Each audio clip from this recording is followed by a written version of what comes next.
My wife cheated with her boss. Now I live with her sister and I'm happier than ever. I'm writing this because I need to get it out somewhere, and the therapist says journaling might help. 3 months ago, my world collapsed, and I'm still trying to figure out how to rebuild it. Maybe putting it all down will help me make sense of what happened. My name is Jason, I'm 34, and until recently I thought I had a pretty good life. I work as a software engineer at a mid-sized tech company, decent pay, good benefits. My wife Claire and I had been married for 8 years, together for 10. We met in college. She was studying marketing, I was deep into computer science. We weren't the couple everyone expected to last, but we just clicked. Claire's younger sister Emma has always been part of our lives. She's 28, works as a freelance graphic designer, and has this bohemian artist vibe that Claire always admired. They were close growing up. Their parents divorced when Emma was in high school, and Claire kind of became a second mom to her. When we got married, Emma was the maid of honor. When we bought our house, she helped us paint every room. She'd come over for dinner at least twice a week. I should have seen the signs earlier. Looking back, they were all there. It started about 6 months ago when Claire got promoted to marketing director at her firm. She was thrilled. It was the job she'd been working toward for years. Her new boss, Michael, was this charismatic guy in his early 40s, recently divorced, with his whole work hard, play hard mentality. Claire would come home talking about him constantly. Michael thinks we should rebrand the website. Michael wants to take the team to that new restaurant downtown. Michael has such innovative ideas about social media strategy. At first, I was happy for her. She'd been stuck under her old boss for 3 years, and this felt like a fresh start. But then the late nights began. Working on a big presentation with Michael, team dinner ran late. Michael wanted to go over the quarterly projections one more time. I started suggesting we do things together on weekends, but she was always exhausted or had work to catch up on. When I'd bring her lunch at the office, she'd seem anxious, like she wanted me gone quickly. When her phone buzzed at night, she'd grab it immediately and take it to another room. The real turning point came 2 months ago. Claire had been working late again, or so she said. I was home alone, feeling restless, when Emma stopped by with takeout Chinese food. Thought you might be hungry, she said, settling onto our couch like she always did. Claire working late again? Yeah, big project with Michael, I said, probably with more bitterness than I intended. Emma gave me this look, like she wanted to say something but was holding back. We ate in uncomfortable silence for a while before she finally spoke. Jason, can I ask you something? And please don't get mad at me for asking. My stomach dropped. What is it? I was downtown last Friday around 7, and I saw Claire's car parked outside Michael's apartment building. I wouldn't think anything of it, but she told me she was at the office late that night working on presentations. The food turned to ash in my mouth. Maybe they were working at his place? Emma nodded slowly, but her eyes said she didn't believe it either. Yeah, maybe. I care about you both. And I've been worried. That night, I couldn't sleep. I kept thinking about all the late nights, all the phone calls, all the times Claire seemed distant when I tried to be affectionate. The next morning, she was already gone when I woke up, another early meeting. I did what I'm not proud of. I checked our cell phone records online. There were hundreds of texts between Claire and Michael, at all hours. Calls that lasted for an hour or more, late at night when she was supposedly sleeping next to me. But it was the credit card statements that really broke me. Charges at expensive restaurants I'd never been to, hotels in the city when she claimed to be at conferences, lingerie purchases from stores I'd never seen her shop at. I confronted her that weekend. I spread the phone records and credit card statements out on our kitchen table and waited for her to come downstairs for coffee. What's this? She asked, but her face had already gone pale. You tell me, I said. Because I'm pretty confused about why you're having 3-hour phone conversations with your boss at midnight, and why you bought a $200 negligee last month that I've never seen. The silence stretched between us for what felt like forever. Then she crumbled. Jason, I'm so sorry. I never meant for this to happen. Hearing her admit it was somehow both a relief and the most painful thing I'd ever experienced. She told me it started as just working closely together, then drinks after work, then one night they crossed a line. She swore it had only been physical a few times, that it didn't mean anything, that she loved me and wanted to make it work. But as we talked, more truth came out. It had been going on for 4 months. They'd been together dozens of times. She'd told him she was thinking about leaving me. They'd talked about him getting a divorce finalized so they could be together openly. I was confused, she kept saying. He made me feel exciting and new. With you, I felt like we were just roommates going through the motions. That hurt worse than anything else. We weren't perfect, but I thought we were solid. I thought what we had was real and good, even if it wasn't always passionate and dramatic. I asked her to leave. She went to stay with her parents while we figured out what came next. Emma was furious with her. They had a huge fight where Emma told Claire she was being selfish and destructive. Emma started coming by more often to check on me, bringing groceries, helping with laundry, just making sure I was eating and getting out of bed. "I can't believe she did this to you," Emma said one evening as we sat on my back porch. "You're the most loyal, caring person I know. You've been nothing but good to her." I was drinking too much those first few weeks. Not falling down drunk, but having 3 or 4 beers every night just to numb the constant ache in my chest. Emma started staying over sometimes, sleeping in the guest room, because she was worried about me. One night, about 3 weeks after Claire left, Emma and I were on the couch watching some mindless Netflix show. I was having a particularly bad night, thinking about all the times Claire had lied to my face, all the future plans we'd made that meant nothing. "I feel so stupid," I said. "Everyone probably knew except me. I was just the oblivious husband while she was off living this exciting double life." Emma turned toward me. "You're not stupid. You trusted someone you loved.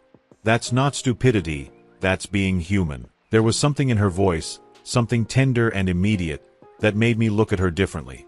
She was wearing one of those soft sweaters that made her eyes look green, and she was looking at me like I was the only person in the world. "Jason," she said quietly, "you deserve so much better than what Claire gave you. I don't know who moved first. Maybe we both did. But suddenly we were kissing, and it felt like coming up for air after drowning for weeks. She tasted like the wine we'd been sharing and felt warm and solid and real in a way that nothing had felt real since my world fell apart. We pulled apart, both breathing hard. "We shouldn't," she whispered. "I know," I said. "But we did anyway." Sleeping with Emma that night wasn't about revenge, though I can't say the thought didn't cross my mind. Claire had blown up our marriage for her boss. Maybe it was fitting that I found comfort with her sister. But mostly, it was about feeling human again. Emma looked at me like I mattered, like I was worth something. After weeks of feeling discarded and worthless, that meant everything. We didn't plan for it to continue, but it did. Emma would come over ostensibly to check on me, and we'd end up in bed, holding each other like we were both afraid the world might end. She was gentle and attentive in ways that made me realize how lonely I'd been in my marriage long before Claire's affair. "I've always thought you deserved better," Emma told me one morning as we lay in bed. "Even before this happened. Claire took you for granted." "Don't," I said. "Don't make this about her." But maybe it was about her, at least partially. Maybe it was about reclaiming something Claire had taken from me. Maybe it was about proving I was still desirable, still worth wanting. The guilt was crushing some days. Emma was Claire's sister. This was her baby sister she'd helped raise. But Emma insisted she was an adult who could make her own choices. "I'm not betraying her," Emma said. "She betrayed all of us when she decided her marriage vows didn't matter. We managed to keep it secret for about a month. Then Claire decided she wanted to come home and work on things. Michael had apparently decided he wasn't ready for a serious relationship after all. Shocking, I know. And Claire realized she'd made a huge mistake. She came to the house one evening unannounced. I was in the shower, and Emma was in the kitchen making dinner.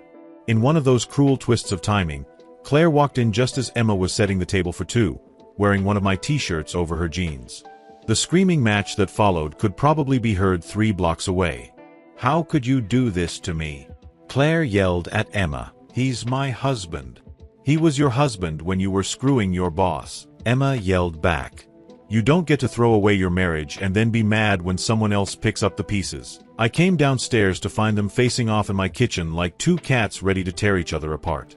"This is what you've been doing while I was trying to figure out how to save our marriage." Claire turned on me. "Sleeping with my sister? What marriage?" I said. You threw our marriage away 4 months ago. You just didn't bother to tell me. So you decided to get revenge by sleeping with Emma? You're using her to hurt me. Not everything is about you, Claire. Emma shouted. Maybe Jason and I connected because we both care about people more than you ever did. It devolved from there. Claire accused Emma of always being jealous of our marriage. Emma accused Claire of being a selfish narcissist who couldn't stand not being the center of attention.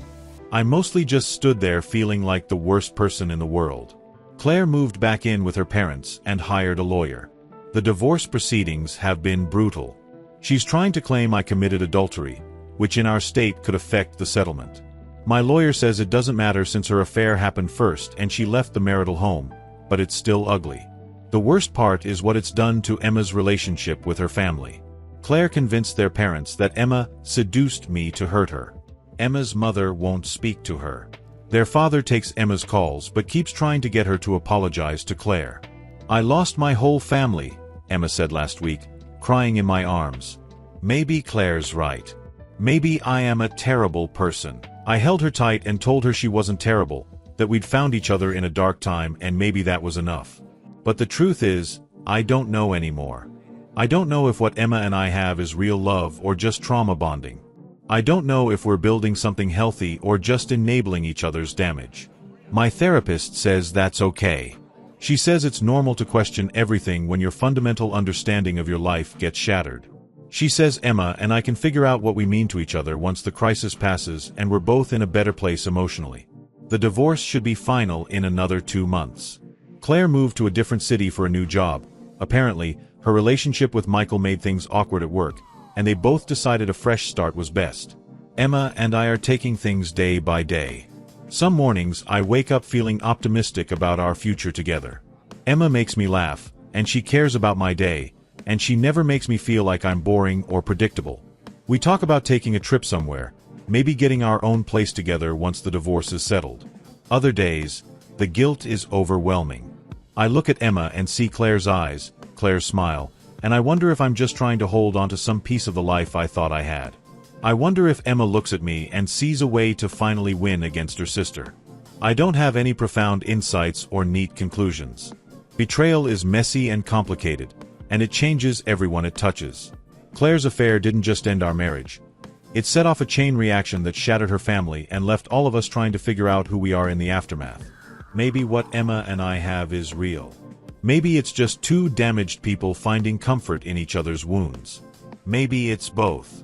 All I know is that for the first time in months, I wake up some days feeling like maybe I'm not irreparably broken. The therapist says that's enough for now. That's a place to start rebuilding from. I miss the life I thought I had. I miss believing in permanence and security and happily ever after. But I'm starting to think maybe those were illusions anyway. Maybe what Emma and I have, complicated and messy and born out of pain, is more honest than the marriage I thought was solid while my wife was living a double life. I don't know what happens next. The divorce will be final soon, and then Emma and I can stop sneaking around and figure out what we actually are to each other. Maybe we'll build something good together. Maybe we'll realize we were just helping each other survive the worst period of our lives. Either way, I'm learning that betrayal doesn't just destroy what was, sometimes it clears the ground for something new to grow. Whether that new thing is healthy or not, I guess we'll find out. For now, it's enough that Emma looks at me like I'm worth something. After feeling invisible and discarded for so long, being seen and wanted feels like a miracle, even if it's complicated. Maybe especially because it's complicated. Maybe easy was overrated anyway. Update 1. It's been 3 months since I started writing this down, and so much has changed that I barely recognize my life. The divorce was finalized 6 weeks ago. Claire got the settlement she wanted, half of everything, including half the equity in the house. My lawyer said I should fight it more, but honestly, I just wanted it over.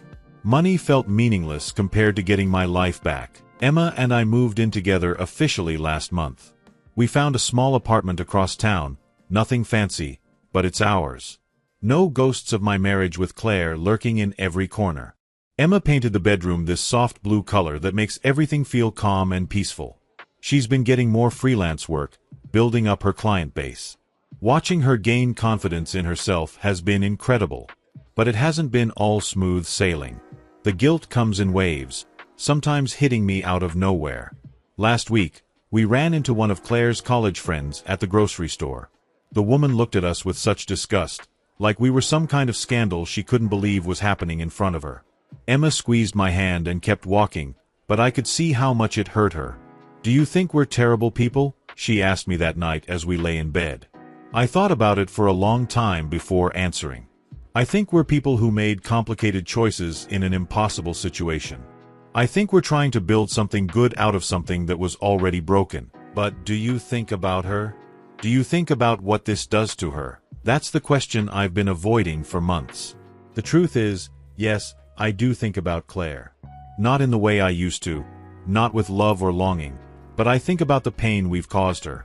She lost her marriage, her relationship with Michael imploded, she had to leave her job, and now her sister is with her ex-husband. That's a lot of consequences for anyone to bear, even someone who made the choices she made. But then I remember the months of lies. The months of feeling invisible and unwanted while she was building a whole other life with someone else. The way she looked me in the eye and lied about where she'd been, what she'd been doing, who she'd been talking to.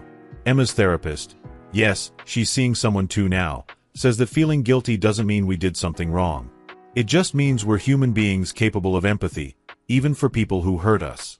She says the guilt might always be there in some form, and that's okay as long as it doesn't paralyze us. Update 2. The situation with Emma's family has gotten worse before it's gotten better. Her mother finally agreed to see her 2 weeks ago, but it was brutal. Emma came home crying so hard I was worried she might make herself sick. "She said I destroyed our family," Emma told me between sobs. "She said I was always jealous of Claire and this proves it. She asked me how I could live with myself." I held Emma while she cried and tried not to feel the rage building in my chest. This is the same woman who raised 2 daughters to believe family was the most important thing, who taught them to support each other no matter what. But apparently, family loyalty only applied to the daughter who cheated, not the one who offered comfort to the person she hurt. Emma's father has been more understanding, but he's caught in the middle. He calls Emma every few days, usually when her mother isn't around. He doesn't condone what we did, but he doesn't condemn it either. "I just want both my girls to be happy," he told Emma during one of their calls. "But I can't pretend this isn't complicated for all of us." The worst part is that Emma's extended family has chosen sides, and most of them chose Claire. Emma's been uninvited from her cousin's wedding next month. Her aunt won't return her phone calls. Even some family friends who've known her since she was a child treat her like a pariah now. "I knew this would happen," Emma said one day after her grandmother hung up on her. "I knew I'd lose everyone. But I thought maybe it would be worth it if we could build something real together." "Do you regret it?" I asked, terrified of the answer. She was quiet for a long time. "No," she finally said. "I regret that it had to happen this way. I regret that people got hurt. But I don't regret us." Going back to work after everything fell apart was surreal. My co-workers knew something was wrong. I'd lost weight, I was distracted, I looked like hell for weeks. A few people asked if I was okay, but I kept my answers vague. "Going through a rough patch," I'd say. "Personal stuff." But word got around eventually. Someone saw Claire and me at the lawyer's office. Someone else saw Emma and me at a restaurant. The gossip mill at work started churning, and suddenly everyone knew that my wife had cheated on me with her boss and I was now dating her sister. The reactions were mixed. Some people seemed to think I was the victim in all this and deserved support. Others acted like Emma and I were some kind of scandalous soap opera they were watching unfold. A few people clearly judged me for the Emma situation, though they were polite enough not to say anything directly. My manager, Tom, pulled me aside about 6 weeks ago. "Look, Jason, I don't know what's going on in your personal life, and it's none of my business," he said. "But your work has been slipping. I've been covering for you because I can see you're going through something, but I need to know if you're going to be able to get back on track." That was the wake-up call I needed. I'd been so consumed with the drama and emotional upheaval that I'd let my professional life slide. I started staying later, double-checking my code, volunteering for extra projects. Within a month, Tom was complimenting my work again. "Whatever you needed to sort out, it looks like you're handling it," he told me last week. "Good to have you back." The funny thing is, Focusing on work helped me gain perspective on everything else. When I was debugging code or solving technical problems, the Emma situation felt less overwhelming. It reminded me that I was still competent, still valuable, still capable of figuring things out. Watching Emma come into her own has been one of the unexpected gifts of this whole mess. When I first knew her, she was always Claire's little sister. Sweet, artistic, a little scattered, but always in Claire's shadow. Claire was the one with the stable job, the marriage, the 5-year plan. Emma was the one still figuring things out. But seeing her handle the family drama, build her business, create a life for herself, it's made me see her completely differently. She's stronger than I ever realized, more resilient, more capable of standing up for what she believes in. Last month, she landed her biggest freelance contract yet, designing a full brand identity for a local startup. She was so excited when she got the call that she practically bounced around our apartment for an hour. Watching her work on the project, seeing how creative and professional and confident she was, made me fall for her all over again. "I never thought I could do something like this," she told me as she showed me the final designs. "Claire was always the business one. I was just the artistic one who couldn't make money at it." "You're making money at it now," I pointed out. "Yeah, but it's more than that. I feel like I'm finally becoming who I'm supposed to be, you know? Like maybe I needed to stop being Claire's sister and start being just Emma." That night, as we celebrated her success with takeout Chinese food and a bottle of wine, I realized something important. What we had wasn't just born out of trauma and convenience.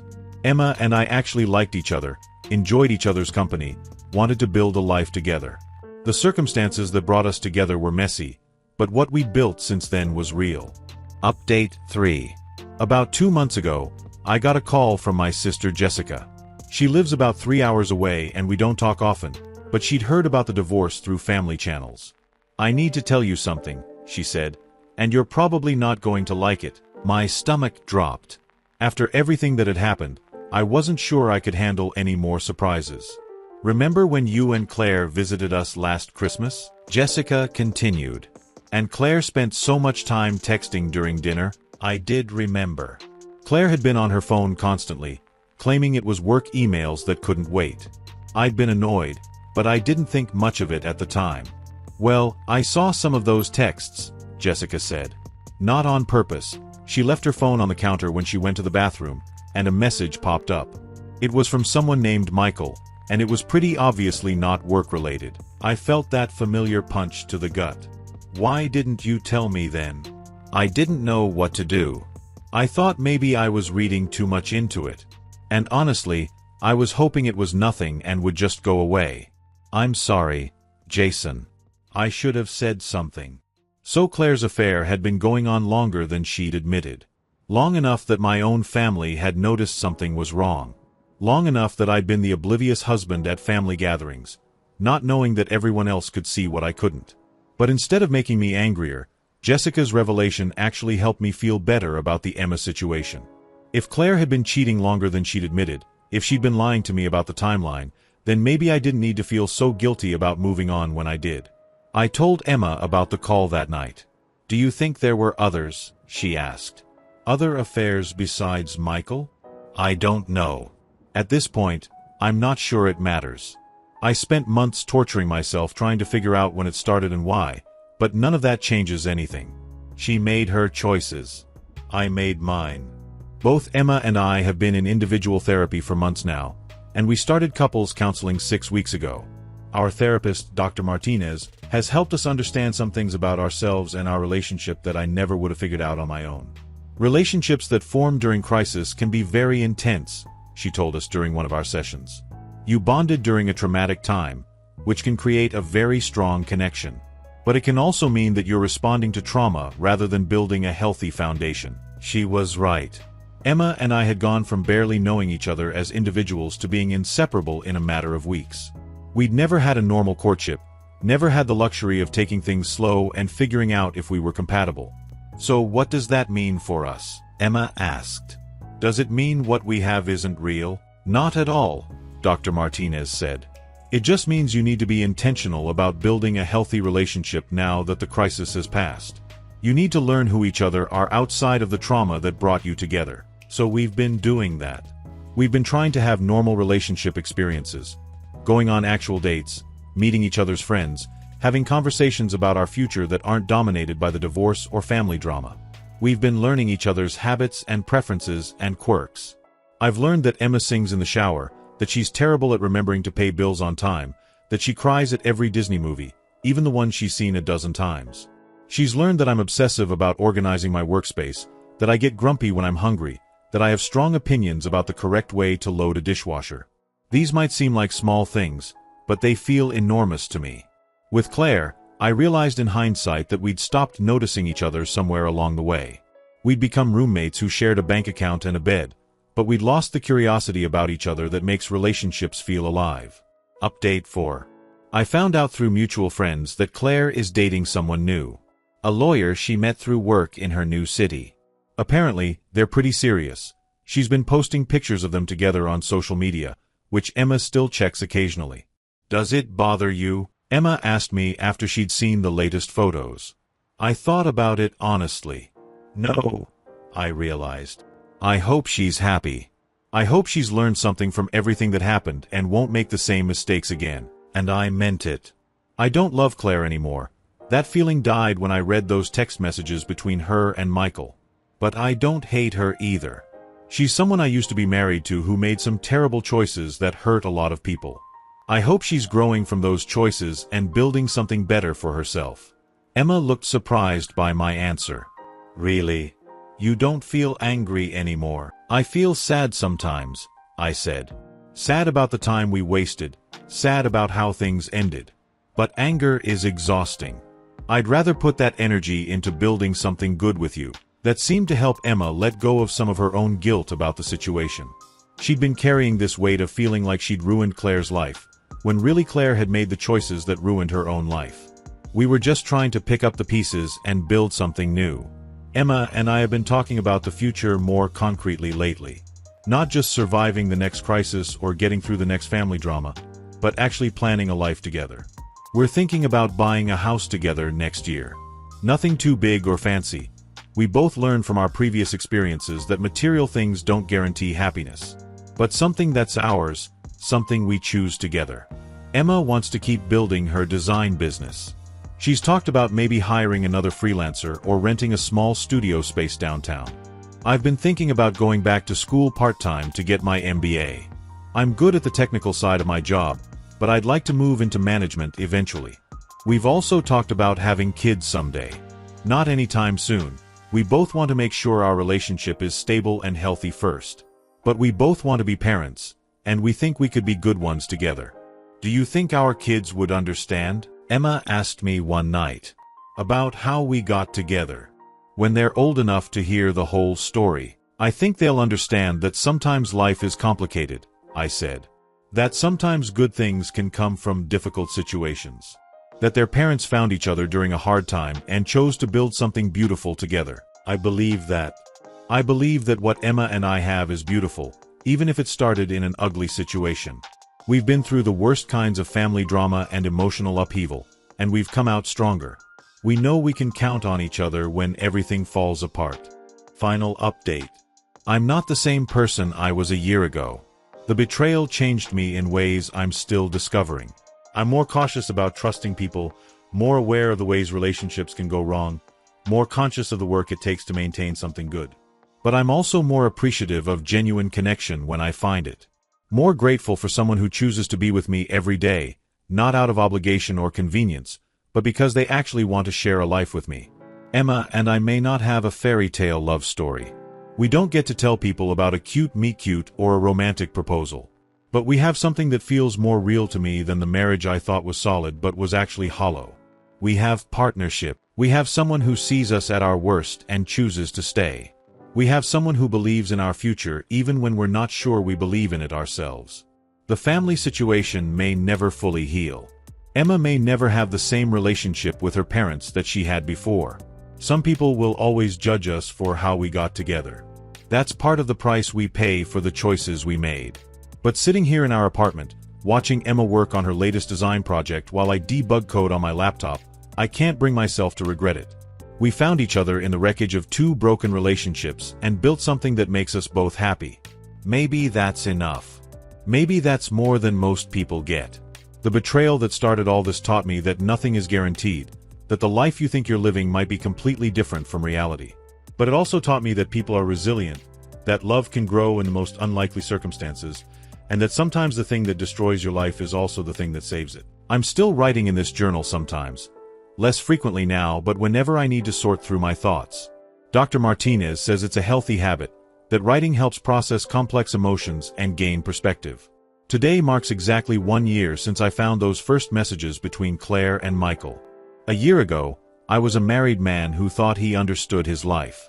Today, I'm living with my ex-wife's sister in an apartment we chose together, planning a future I never could have imagined. It's been the hardest year of my life. It's also been the year I finally learned what it feels like to be with someone who genuinely wants to be with me. Someone who texts me during the day just to say she's thinking about me. Someone who notices when I'm having a bad day and brings me coffee without being asked. Someone who looks at me like I'm the best thing that ever happened to her, instead of a comfortable habit she's grown tired of. The betrayal changed everything. But maybe everything needed to change. Maybe I needed to learn that I deserved better than being taken for granted. Maybe Emma needed to learn that she was stronger than she thought. Maybe we both needed to discover what it feels like to choose each other every day, not out of obligation or family expectation, but because we genuinely want to build a life together. I still miss the innocence I had before all this happened. I miss believing that love was simple and marriage was permanent and families stayed together no matter what. But I don't miss feeling invisible in my own relationship.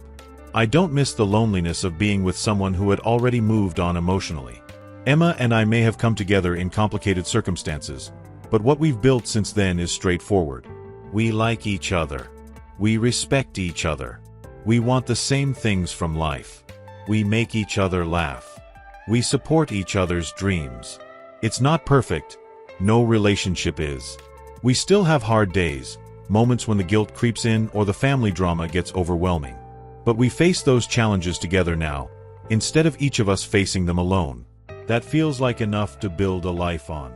That feels like enough to be grateful for, despite everything it cost us to get here.